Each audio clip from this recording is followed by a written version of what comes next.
नमस्कार दोस्तों, आपका स्वागत है चमत्कारी टोटके में। आज हम बात करेंगे कि कैसे पता लगाएं कि भगवान आपके साथ हैं। दोस्तों, भगवान के साथ होने पर मिलते हैं आपको ये 8 संकेत। वैसे तो सुख दुख, लाभ हानि, यश अपयश जीवन का हिस्सा है और ये सब तो आते जाते ही रहते हैं।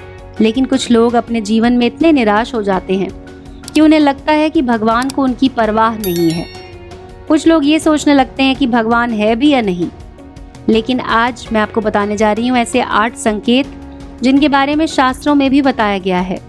और ऐसे संकेतों का मिलना इस बात का साक्षी है कि भगवान आपसे प्रेम करते हैं। दरअसल भगवान अपना प्रेम सभी को अलग अलग रूपों में दिखाते हैं। भागवत में वर्णन आता है कि पांडवों की माता कुंती भगवान से विपत्ति मांगती है। कुंती महारानी कहती हैं कि जब जब हम पर विपत्ति आई तब तब आप हमें बचाने के लिए उपस्थित थे, लेकिन जब आपने हमें हमारा राज्य वापस जितवा दिया तो आप द्वारका चले गए।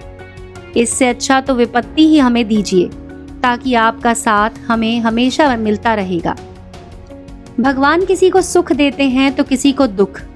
इसी तरह जब पांडव भीष्म पितामह के पास जाते हैं तो भीष्म पितामह उनसे कहते हैं कि तुम पांचों बहुत ही शक्तिशाली हो और द्रौपदी तो यज्ञ से उत्पन्न हुई है, जिसको ये वरदान है कि वो जिस घर में रहेगी वहां कभी भोजन की कमी नहीं होगी। फिर भी तुम लोगों को इतना दुख देखने को मिला। तुम्हारा राज्य चला गया, तुम्हें अन्याय से वन में भेजा गया, तुम्हें जलाकर मारने की कोशिश की गई और कई तरह के षड्यंत्र रचे गए। भगवान की लीला ही जाने भगवान। ना जाने भगवान अपना प्रेम किस रूप में आपको दिखाते हैं। भगवान किसी को सुख देते हैं तो किसी को दुख देते हैं। लेकिन कई बार लोग समझ नहीं पाते कि दुख भी भगवान की ही देन है और वो निराश हो जाते हैं। उन्हें शंका हो जाती है कि भगवान को उनकी परवाह है भी या नहीं। अगर भगवान आपसे प्रेम करते हैं तो आप जो भी करेंगे उसमें आपको विफलता मिलेगी। पहला संकेत है कि ईश्वर आपसे प्रेम करते हैं तो आप जो कुछ भी करने लगे हैं उसमें आपको सफलता नहीं मिलेगी। सुनकर अजीब लगेगा, लेकिन दोस्तों, भगवान का साथ जिनको मिलता है उनके लिए विफलता जरूरी है। आप बहुत मेहनत करेंगे, अच्छाई की राह पर चलेंगे, फिर भी आपको विफलता मिलेगी। ये संकेत है कि भगवान आपसे प्रेम करते हैं। आपको आपके जीवन का सही उद्देश्य दिखने लगेगा। दूसरा संकेत है कि भगवान की कृपा आप पर होगी और आपको बिल्कुल अकेला महसूस होगा। आपके सामने ऐसी स्थिति आएगी जहां आपको समझ में नहीं आएगा कि क्या करना है। आपको लगेगा कि इस स्थिति में मदद करने वाला कोई नहीं है। आप अपनी परेशानी किसी से बता नहीं पाएंगे। अगर आप किसी को बताने में सफल हो गए तो भी आपकी परेशानी कोई समझ नहीं पाएगा। वो कहेंगे कि परेशानी तो बहुत ही छोटी है, या तो उस पर ध्यान ही नहीं देंगे, उसे नज़रअंदाज कर देंगे।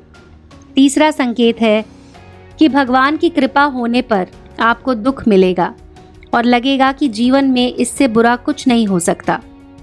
जब आपके जीवन में बड़े बड़े दुख आएंगे तो आपके मन में वैराग्य उत्पन्न होगा और आपका मन भौतिक सुखों से आगे बढ़कर भगवान को जानने के प्रयास में लग जाएगा। मनुष्य को इस समय हताश नहीं होना चाहिए, क्योंकि दुख ही उसके मन में ईश्वर के प्रति प्रेम विकसित करने में सहायक है। ये उन्हें इस बात का एहसास कराएगा कि संसार दुखों का बहुत बड़ा घर है और भगवान को प्राप्त करने में ही सार है। चौथा संकेत है कि भगवान की कृपा होने पर आपकी सारी उम्मीदें टूट जाएंगी। ऐसा होने पर आपके अंदर एक नई खोज शुरू होगी, ऐसी खोज जिसमें आप अपनी कमियों को जानेंगे और अपनी विफलता का कारण ढूंढ लेंगे। आप खुद से सवाल करेंगे और यही सवाल आपको अपने आप से जुड़ने में मदद करेगा। ये जुड़ाव ही आपके जीवन में एक नया बदलाव लाएगा। पांचवा संकेत है कि भगवान अगर आपके साथ हैं तो आपके चरित्र में बदलाव होगा। जब आप खुद से जुड़ते जाएंगे, अपनी खामियों को जानेंगे, सुधार करने का प्रयास करेंगे, अपने आप को बदलने की प्रक्रिया शुरू कर देंगे, आप पहले से ज़्यादा शांत और स्थिर हो जाएंगे। जब भी हम भगवान की खोज करते हैं तो हमारे अंदर बदलाव आना शुरू हो जाता है। हम इस काबिल बनते हैं कि भगवान की ओर बढ़ सकें। छठा संकेत है कि आपका किसी भी चीज में हार और जीत से मन ऊपर उठ जाएगा। ये समय होगा जब आप पूरी तरह बदल चुके होंगे और आपका जीवन को देखने का नजरिया भी बदल चुका होगा। आप हार और जीत से ऊपर उठ जाएंगे और किसी भी काम को लाभ और हानि का विचार किए बिना करने लगेंगे। इस तरह की स्थिति होने पर आप बाहर हो रही चीजों से विचलित नहीं होंगे और अपने अंतर मन में स्थिर रहेंगे। भगवान में इतने खोए रहेंगे कि आपको बाहर से मिल रहे दुख और सुख विचलित नहीं कर पाएंगे। सातवां संकेत है कि जब भगवान की भक्ति में आप संलग्न हो जाएंगे तो आपके जीवन में एक ऐसी स्थिति आएगी जब आपको सब कुछ सहज ही प्राप्त होगा। आपके पास ऐश्वर्य अपने आप आने लगेगा। आपको उसमें आसक्त होने से बचना है। आपको सारी चीजें मिलने लगेंगी और आपका मन भगवान में लगा रहेगा। अगर आप इस परीक्षा को पास कर जाते हैं तो 8वें संकेत की ओर बढ़ते हैं। 8वें संकेत में आप भगवान से मिल सकते हैं, उनसे बात कर सकते हैं। इस संकेत के मिलने के बाद आपके मन में जरा भी संशय नहीं रहेगा, भगवान आपके साथ हैं या नहीं है। दोस्तों, ये तो थे कुछ संकेत जिनके मिलने पर आप समझ सकते हैं कि भगवान आपसे प्रेम करते हैं। सुनने में थोड़ा अजीब लग रहा होगा, लेकिन यही सच है। भगवत पुराण के एक श्लोक में भगवान स्वयं कहते हैं, मैं जिस पर विशेष रूप से कृपा करता हूँ, धीरे धीरे उसे उसके धन से वंचित कर देता हूँ। जब एक निर्धन व्यक्ति के संबंधी और मित्र उसका त्याग कर देते हैं, इस तरह से वो कष्ट पर कष्ट सहता है और भगवान को ढूंढने की राह पर चल पड़ता है।